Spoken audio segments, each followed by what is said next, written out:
The second part of the new covenant can be found in Jeremiah 31, verse 33 and 34, where God says, I will be their God, and they shall be my people. They will not teach again each man his neighbor and each man his brother, saying, Know the Lord, for they will all know me, from the least of them to the greatest of them, declares the Lord. Under the new covenant, we have the privilege of knowing God personally.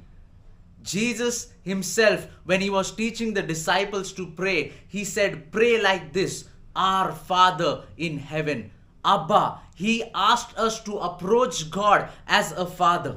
He established that personal relationship which was broken in the Garden of Eden. You know, if you study the book of Genesis, you see God and Adam freely communicating with each other. And because of sin, that relationship, that fellowship was broken. But in Jesus Christ, we have the opportunity, the privilege of getting back that personal relationship with God. You can talk to God. You can approach him as a father.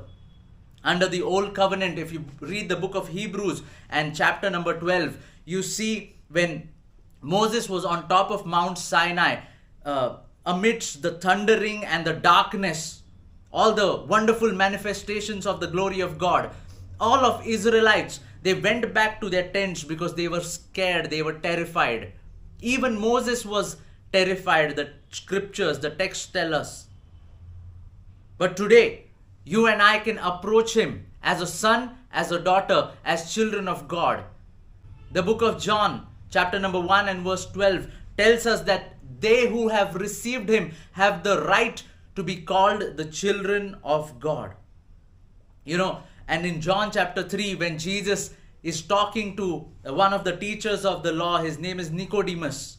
He talks about the born again experience, that we need to be born again in the Spirit. And the moment that you receive Jesus Christ in your heart, you open your heart to him, you declare him as your Lord. That is the moment when we are born again in our spirit. And our spirit man has the capacity to talk to God. That is why when Jesus was talking to the Samaritan woman, he said, Woman, a time is coming when the Father will be worshipped in spirit and in truth. Because those are the kind of worshippers that the Father is seeking. You and I have that capacity. The time will not come after Jesus comes back. The time is already here. We are living under that new covenant where we can relate to God, when we can have a personal relationship with him, where we can talk to him, where we can understand him.